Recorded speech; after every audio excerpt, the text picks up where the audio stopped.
Alrighty, so today we're going to be talking a little bit about the verbal comprehension, verbal reasoning, reading comprehension portion of the GRE. This is going to be our last session on, pause for a moment for that.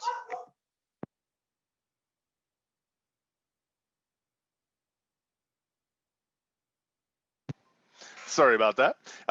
This is going to be our last session on the verbal section of the GRE. For all our remaining sessions, we're going to be focused on the quant, since that is pretty much what you guys should be focused on as well, because the quant section is the section they are going to care about the most in your score for most of you. Unless you go to say a master's program, they might be a little bit more interested in a verbal, in the verbal component. So reading comprehension, again, comes in the verbal reasoning section. So you're going to see 2, maybe 3 of these sections. What makes it different than the text completion and sentence equivalents is that you're going to get passages. They can range from actually 1 to 2 sentences all the way to 3 or 4 paragraphs, but nothing ever more than that. So the pacing on these things doesn't change that much relative to the text completion. And so you're going to get about half of the questions in any verbal section are going to be reading comprehension, as opposed to the text completion sentence equivalents, what we did last time. So reading comprehension is just that, your ability to read something and do something with that information. There's several different ways that can arise. So here's, say, a little practice passage here. Read through this passage.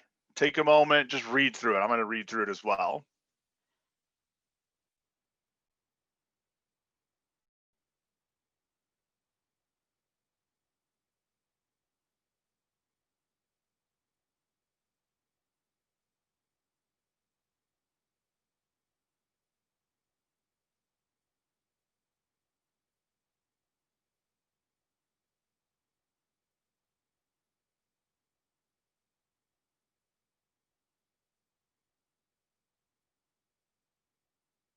Okay, so I've finished reading. Anybody else need more time to read?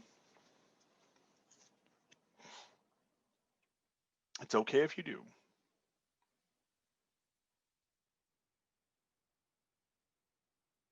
All right, looks like we're all together. So my question to you is, if you read this on a GRE without questions around, what is it that you think they could ask about this passage? I want everybody to come up with one question that you would ask about this passage if you were a test writer.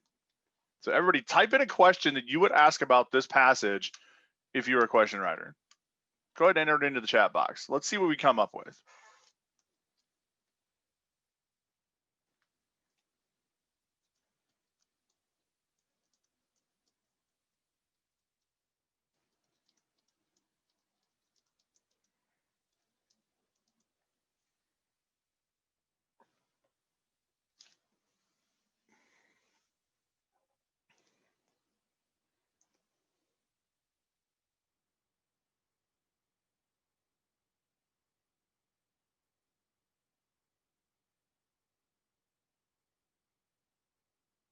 Okay, we've got our classic, what is the main idea of the passage?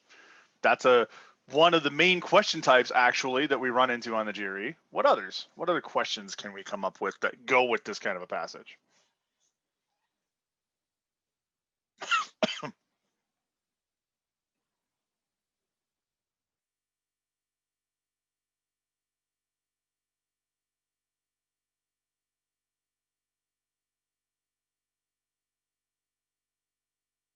An alternative form of that one might be, what is the blank of the passage?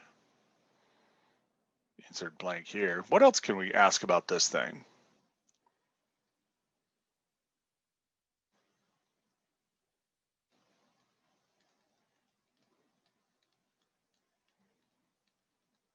If you don't want to type it in, you can always use your microphone too.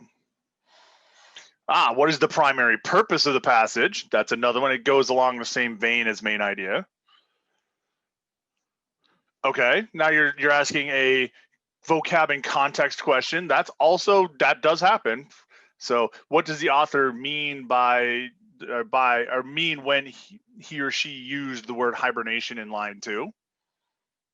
Any other types of questions you can come up with this?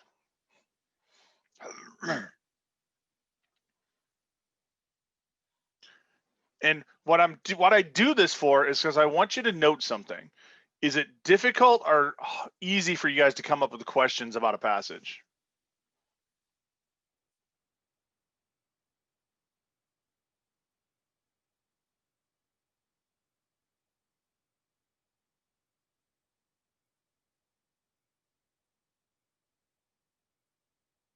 Not bad.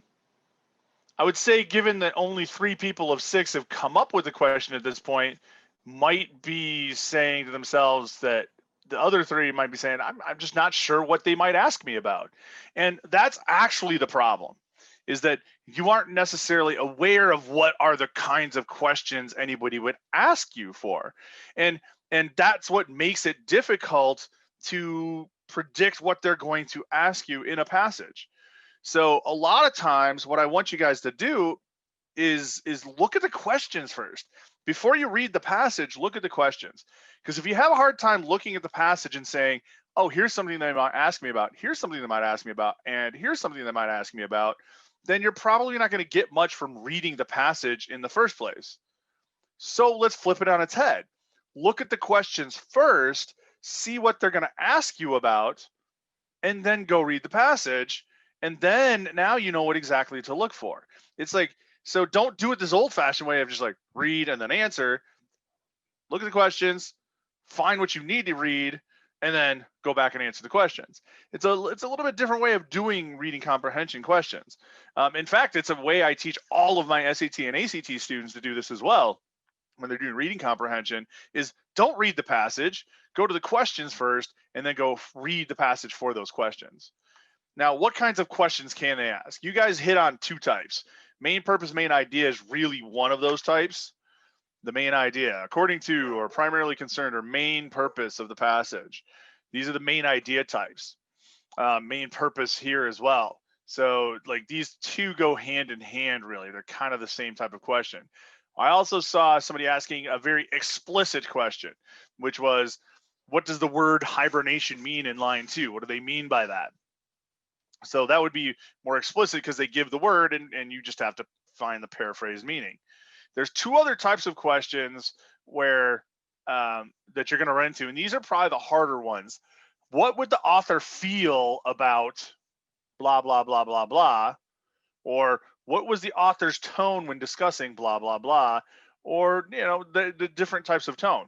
So look at this passage. What do you think? Like, let's answer a few of these questions. What do we think the purpose of this passage was?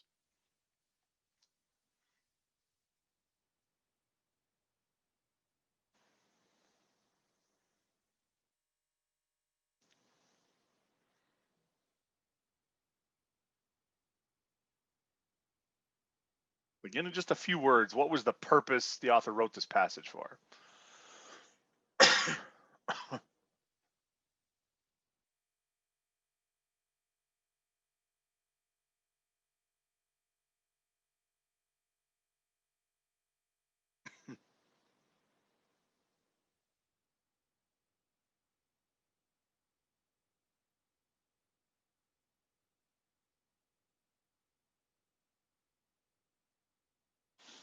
So Glass's unique classical music. Now, is that the purpose or is that the main idea?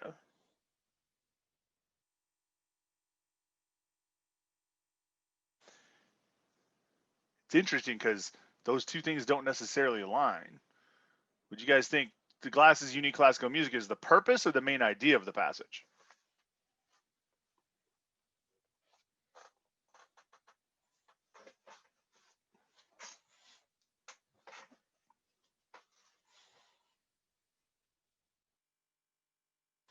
It's more like the main idea. It's what he talked about.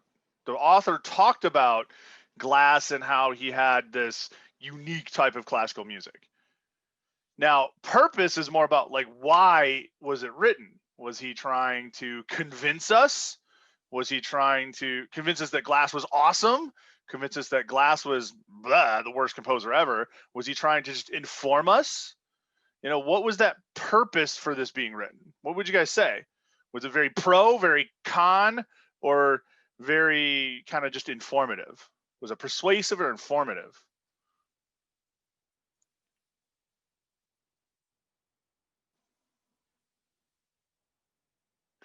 This is what I would put in the more informative capacity, because it's just telling us about it. I mean, he is getting a little pro there at the end. His music is not a version of popular music packaged to attract classical listeners. It's a high art. So his word choice there is high art for listeners steeped in rock rather than classics. That's saying, okay, he's praising it a bit. So I would say this is an informative with a little twist of positive persuasion. And no passage is just 100% informative. No passage is 100% persuasive. They're trying to do a little bit of both. But this is like informative with a little bit of positive persuasion, you know, tossed in there for flavor. And these are the things you want to think about when reading the passages on a GRE. Because, like, especially if there's a main purpose question and a main idea question, because the main purpose question is a different answer than the main purpose, or sorry, main idea. And then we can see tone or mood of this. Is the tone extremely positive, extremely negative, slightly positive, slightly negative, or just neutral?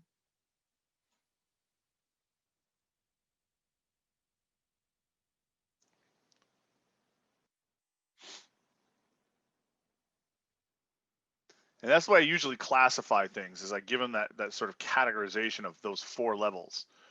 Very negative, slightly negative, neutral, positive, slightly positive, or very positive. You look at the word choice of what he's saying. Does he have things like always or never? Those are extreme words that would invite me to think it's extremely positive or extremely negative. Is he giving things that are positive terms or negative terms? Is he saying things like an approach that had been in hibernation versus an approach that had been in stagnation? What stagnation versus hibernation? Which one's negative? Which one's more positive?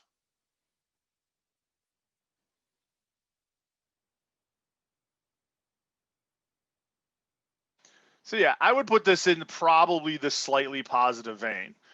It's pure informative is going to be totally neutral. The word choice is not going to be pro or con anything.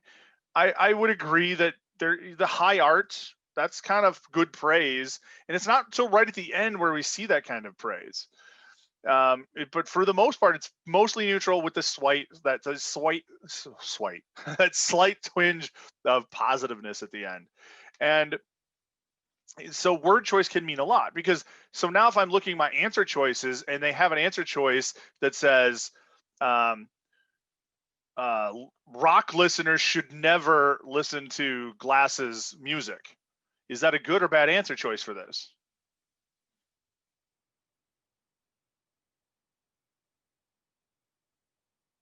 It's a terrible answer, because the language of the passage does not give you that extreme and that negativity that the answer brings across. So paying attention to what that tone is coming from the passage is pretty darn important. And they may actually straight up say, what was the author's tone in the passage? So looking at word choice, looking at this type of writing makes a big difference. And then there's implicit questions, and these are probably the hardest questions to do, because they're saying, okay, according to the passage, da-da-da-da happened, how would the author feel about some other new situation? So they're taking it to a new categorization. So you got to understand what the passage is saying and then apply it in an analogy form to another concept. So these are the 5 basic question types. But the things you should always be looking for is tone, purpose, main idea. Tone, purpose, main idea, because you know that's going to help eliminate answer choices. Those are the things that eliminate answer choices.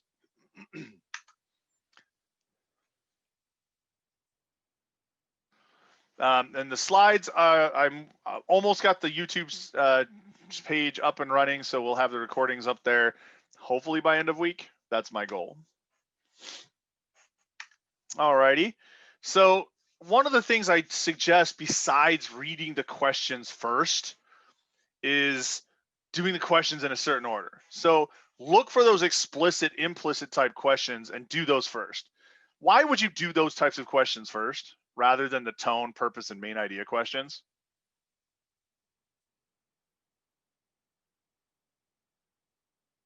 Especially the explicit questions. Actually, not because they're harder. They are generally going to be easier to identify those questions, to answer those questions. Because even implicit questions, what they're usually doing is they're rephrasing what's in the passage itself. It's much easier to find the original source of the answer for an explicit/implicit question, to the point where I actually call them retrieval questions, because you're just going back to the passage, retrieving a line from the passage to answer a question. By doing that, you'll get a better idea of what the passage is saying as a whole if you take those in pieces. Now, with the GRE passages being so short, it often, like in a 1-paragraph passage, it doesn't have a lot of bang for its buck. In that case, doing them in any order isn't really necessary. Doing it in a specific order isn't really necessary. But for the case of like a 3-paragraph passage, I definitely would suggest doing it this way, because that way you're taken through the paragraph sort of one at a time by the explicit/implicit questions.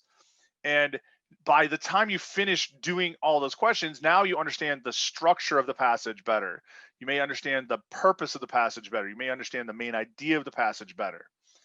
So it's good to do those questions right up front, because in longer passages, because it just helps you not be intimidated by the passage, I think is the best thing to say. So I like doing the details before doing the overview. That's why I say it's the forest for the trees. I'd rather you deal with the individual trees first than deal with the forest that is the main point of the passage all at once, because sometimes you lose sight of that because there's all these other details going around. So the order in which you do the questions can help. So let's try a few questions, shall we? So here, same passage. We've already talked about the passage. Let us answer some questions here. So take a minute. I'll give you a minute and a half, because that's how long in the GRE you're going to have. And think about what your answer to this question might be.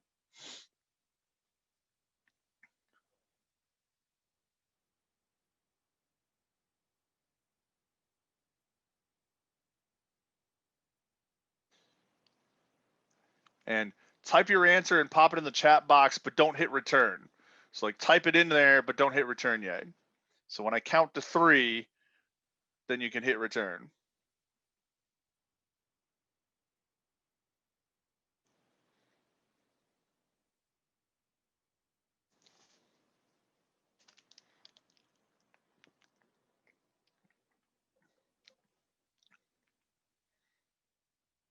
And as you're going through the answers, remember, process of elimination.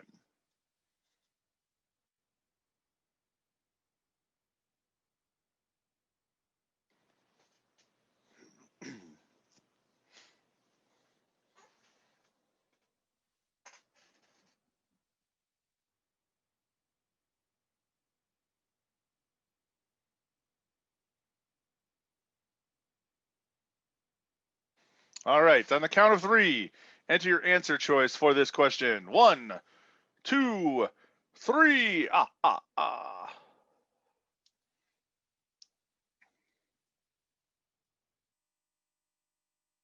Okay, we got A's and C's. So where are they talking about Glass's popular elements? So this is one of the things I call sourcing our answer. Where are they discussing that in the passage?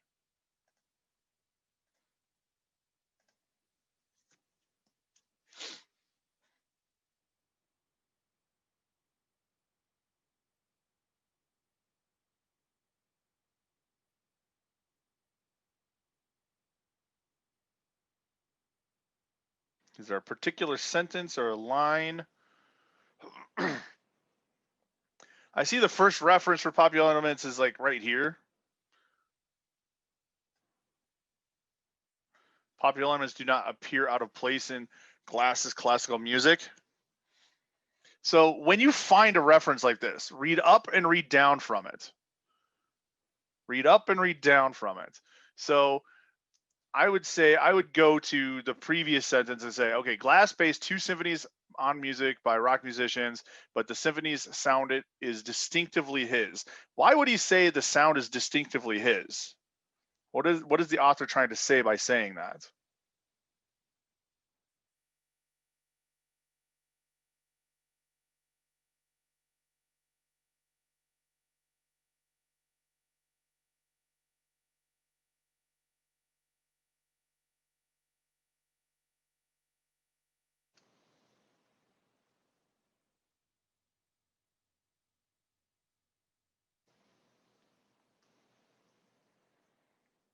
It's an original sound.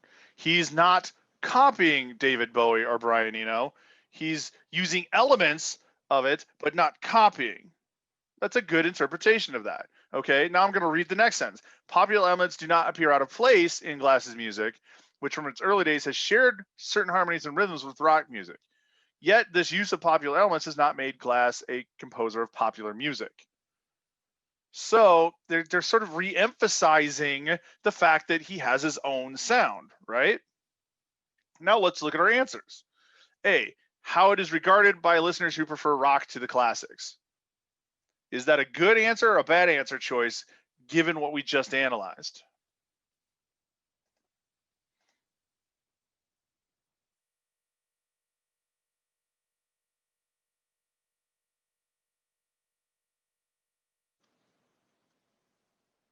We're going to keep A or get rid of A?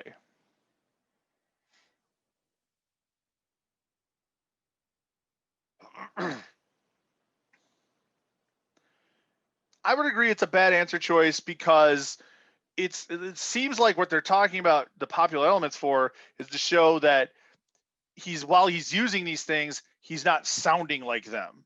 So I don't think it addresses that part. So I think A is a good one to eliminate. Okay, B, how it has affected the commercial success of Glass's music. Keep it or get rid of it?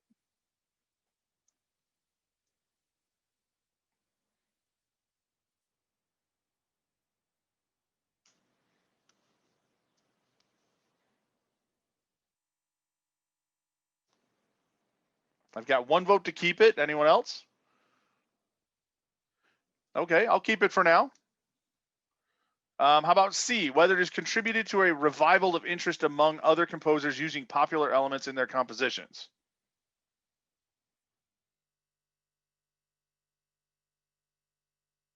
Keep it or get rid of it?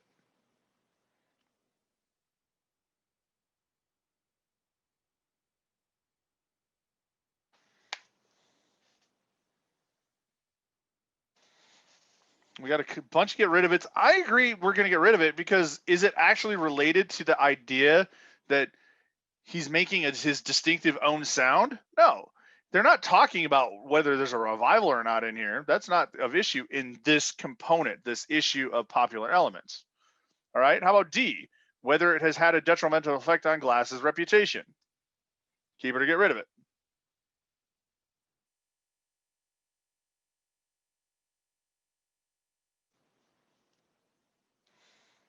I mean, of any of them to keep, I would have kept D over B. And then how about E, whether it has caused certain of Glass's works to be derivative in quality? Keep it or get rid of it?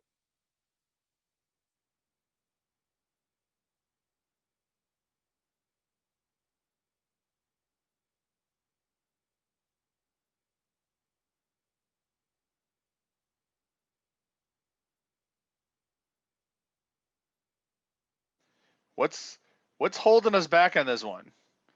Is it the word derivative?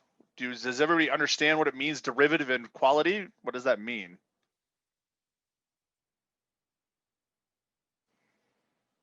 And this is where vocab gets us in the reading comprehension.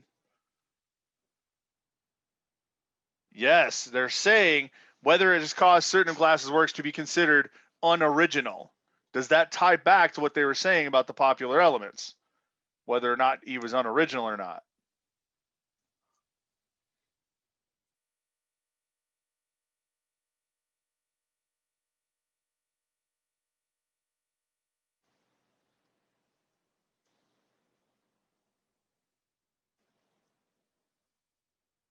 No, we don't want to get rid of this one. We want to keep this one. This is the right answer. Because what was it saying about the popular elements? Glass based 2 symphonies on music by rock musicians, but the symphonies sounded distinctively his. Popular elements do not appear out of place, which is early days shares a lot with rock music, yet this use of popular elements has not made Glass a composer of popular music. That is saying exactly what he is saying, which is whether it has caused certain of Glass's works to be derivative of whom? David Bowie and Brian Eno.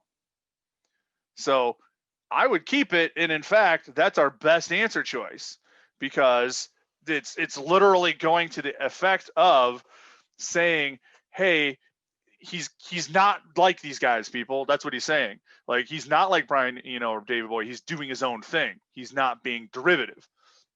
But this has a lot to do with vocab too. Sometimes we look at this answer and go like, I'm not really sure what they mean by derivative and quality, but B and D are so much more straightforward. And so it's easier to pick something like that because they're not talking about commercial success in this passage. And I would get rid of answers like this by saying it's out of scope. Is the passage really talking about his commercial success?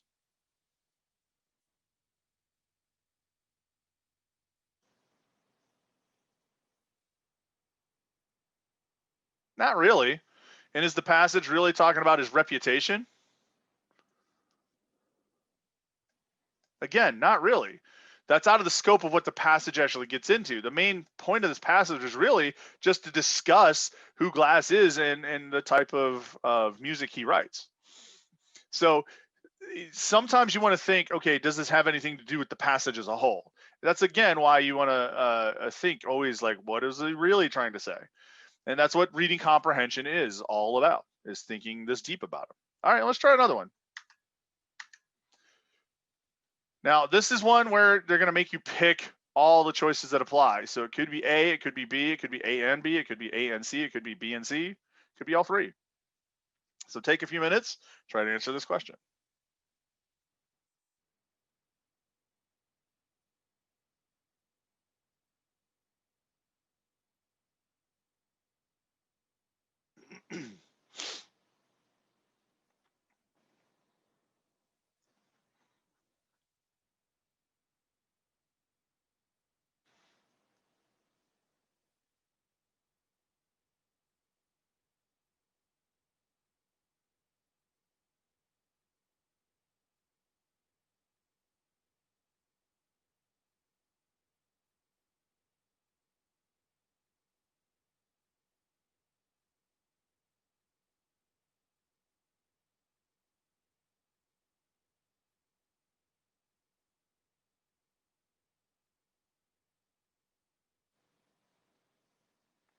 All righty. Type in your answers, and at the count of 3, go ahead and hit enter. Enter, not renter. Okay, 1, 2, 3. What do you guys think it is?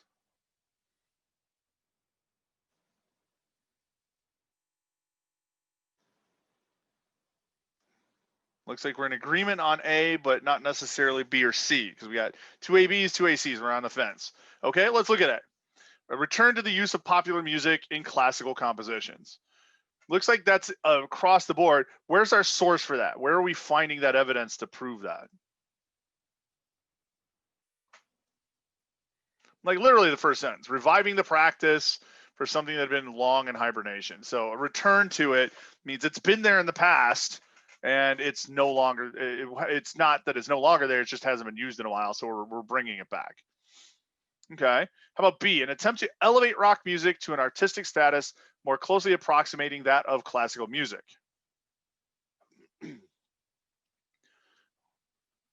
Do we have support for that statement?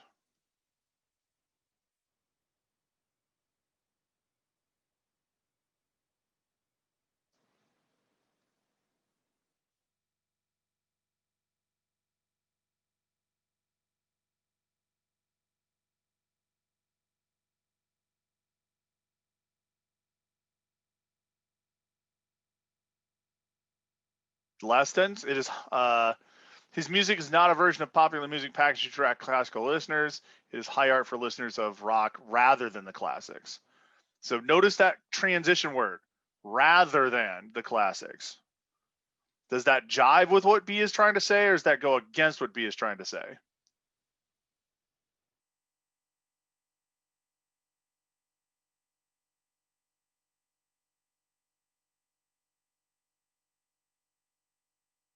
Like even think what the word, yeah, it's going against it. Because even just think of what the word rather means. Rather means instead of.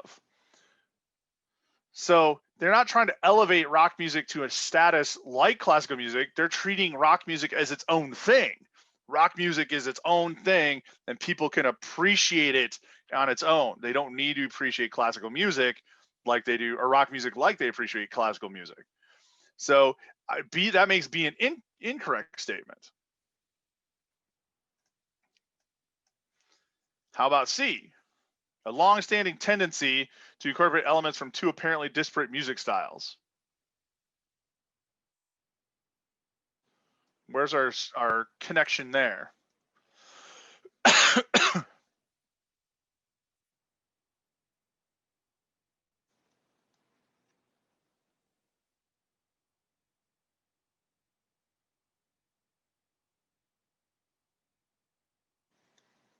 Shared harmonies? Tendency to incorporate. I would even say like the first sentence as well, because that's talking about the reviving the practice of something, long-standing tendency. So if it existed way back then, it's a long-standing tendency to incorporate elements. So where's the shared harmonies? So this, where I can't find that. Where is that? I don't know why I can't find that all of a sudden. But popular elements do not seem out of place, appear out of place, but they have shared harmonies and rhythms with rock music. Yeah, totally. So I think that confirms C. So in fact, our best answer is A and C. A and C. So a good example on B, like a good thing to note, is it really was one word that can clinch an answer like B. Focus on your transition words. Transition words can seriously affect the meaning of a sentence. So if you've got a transition like rather, however, instead of, either, those types of words can dramatically affect the meaning. So therefore, they should really be focused upon when figuring out what a sentence means. All right, let's try one more. Select the sentence. Okay, so here they're going to select the sentence. And when it's like this on the test, you're not going to have answer choices. It's not going to give you A, B, C, D, E. It's actually, you're going to select the sentence. You'll click on the sentence in the test, but I can't do that here. So I'm just saying first, second, third, fourth, or fifth sentence. So take a second and figure out what you would choose for the sentence that distinguishes two ways of integrating rock and classical music.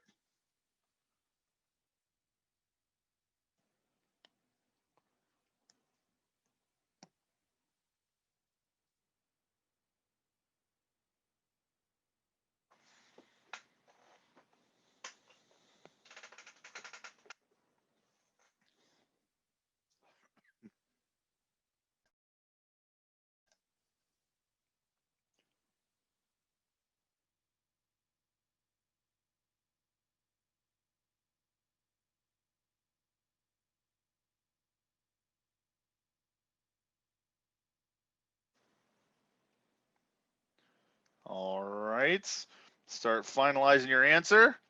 Pick an answer, A through E, type it into the chat box. When I count to 3, go ahead and hit enter. 1, 2, 3. Woohoo, we're all over the map on this one. We got C, B, and E. One of us got it right. One person got it right. So let's look at the ones, let's listen for the first sentence. First sentence, are they comparing anything? Are they comparing rock and classical music? I think we can all safely say that that one's out. Nobody picked it. Second sentence. Glass based 2 symphonies on music by rock musicians, but the symphony sound is distinctly his. Are they talking about ways of integrating, 2 different ways of integrating rock and classical music?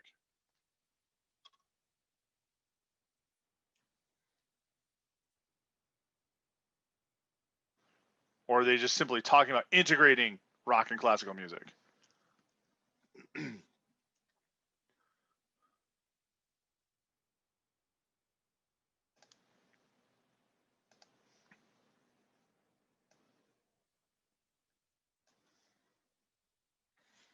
The key word of the question is 2 ways. Is there 2 ways being discussed in there, or just that he's doing it? Nah, it's not 2 ways. It's just that he's saying he's integrating it. So that negates B. A third sentence. Popular elements do not appear out of place, which from its early days has shared certain harmonies and rhythms with rock music. Are they talking about how it's integrating these things, or is it talking about that the popular elements do not appear out of place in his music?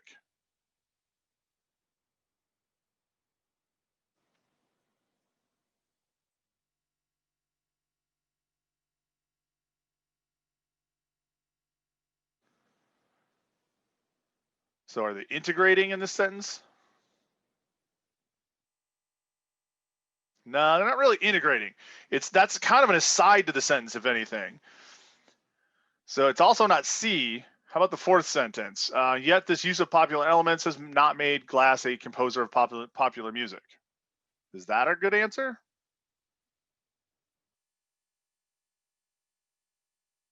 Seems not many people like that in the first place. So what does that mean the answer has to be?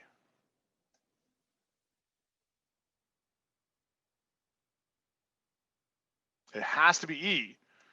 And they are talking about 2 ways of integrating in this case. Notice the semicolon. What does a semicolon do? Separates different ideas or similar ideas? Yeah, it separates specifically similar yet different ideas. So his music is not a version of popular music packaged to attract classical listeners. So that's one way to integrate rock and classical, is to popularize it to attract classical listeners. Then the second part of the sentence is, it is high art for listeners steeped in rock rather than the classics. So you could just make really good high art rock music to attract those people instead of the classics. So there we go. That's our best answer there. And again, something as simple as punctuation. Seriously, punctuation can help you answer a question, because they're talking about 2 ways of doing things. They're probably going to need some kind of punctuation, or at least sentence structure, to separate those 2 things from each other. Similar yet different ideas. So it's sometimes the very subtle things that we forget to look at when doing reading comprehension. Let's try another one. Different passage, different question. I'll give you guys like 2.5 minutes to read and answer this question. And then PM me with the private message me with the answer, so I know when you're all done. That way we can just get to it when everybody's completed with an answer.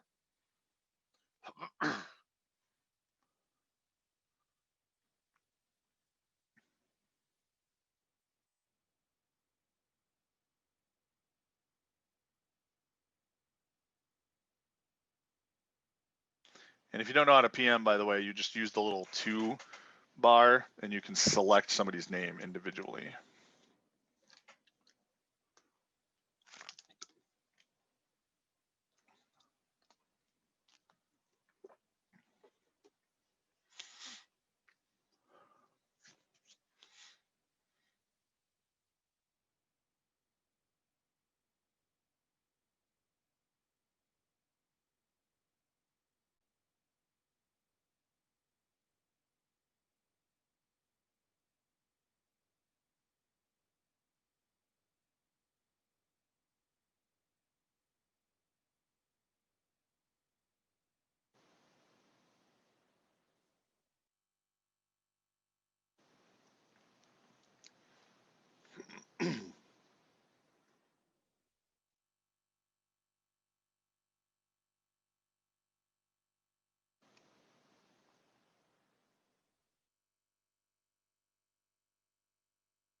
Looks like we've got answers in.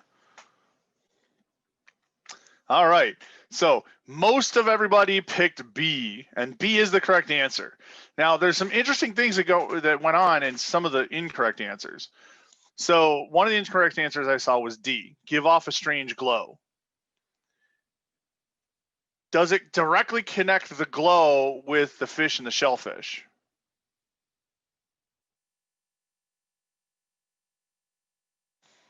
It doesn't directly connect those two things. It's talking about glowing water, but then the toxic shellfish and fishes further down. And this is more of a very explicit question. That would be more of an implicit connection. That would take that one out, the giving off a strange glow. I also saw A, swimming in poisonous water. Again, that one is reasonable. Like you'd imagine they'd become poisonous as they're swimming in this poisonous water, but does it say that explicitly?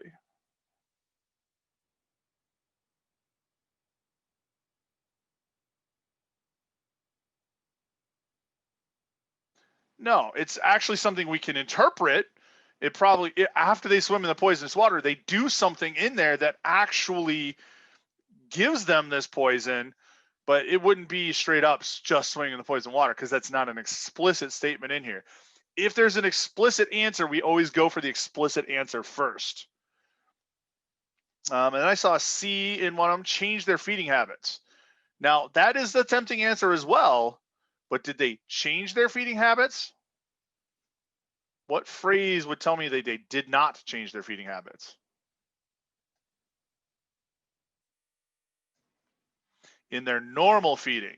So they didn't change their feeding habits, they just fed like they would normally feed, so they didn't change their feeding habits.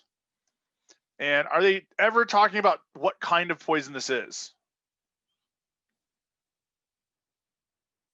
So could I answer strychnine?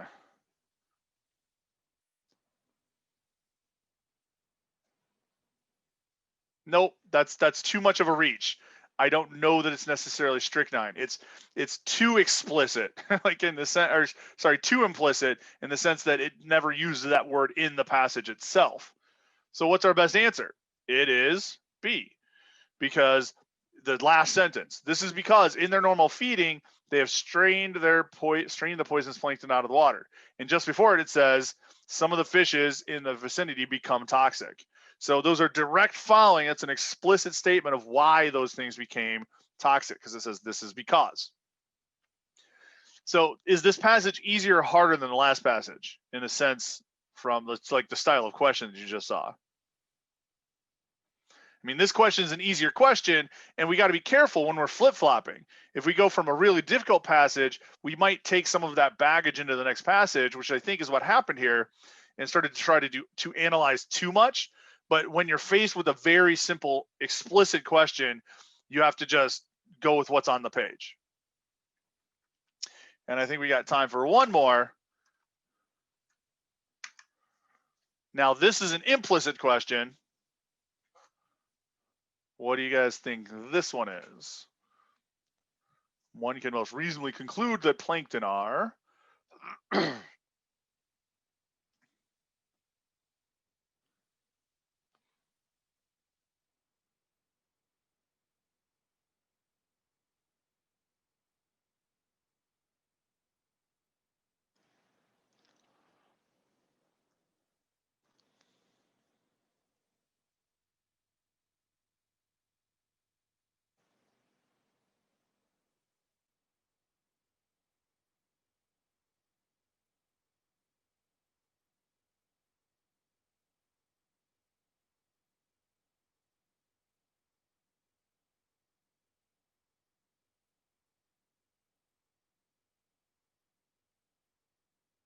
Wait for a couple more answers to come in.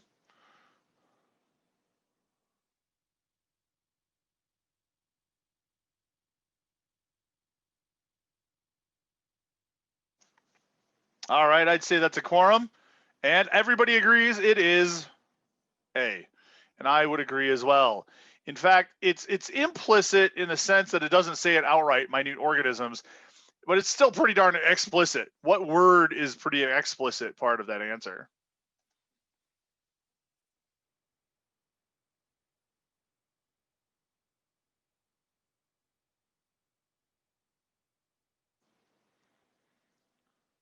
What word is used straight up from the passage? Minute. Minute matches. So minute. So it says it's a minute plant, and then it continues to talk about this. And after 4 days, this minute plant comes to dominate the coastal plankton, implying that it is, in fact, plankton. So minute organism is the one that fits the best. Did I do process of elimination on this question?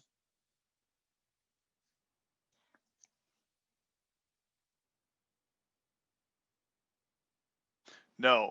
So sometimes it is overkill to do process elimination. If you're on a question like this that's more straightforward, you probably don't need to do process of elimination. You can go right to the answer. But if you're struggling at all with like the meaning of some of the answers, shift into that like, actually I should say you should default to being process of elimination. But if you see that you've got an easier question, then you can flip the switch out of POE and being more direct in your answering, because it's not necessary to do that much effort for it. I mean, you could POE, I suppose, say it's definitely not shellfish, because that's not, that the shellfish ate it. Doesn't seem like it's poisonous fish because the fish are what ate it. And mussels, it never brings up mussels at all. And fluid seems a little bit too like universal. So you could POE, it's probably just not necessary to.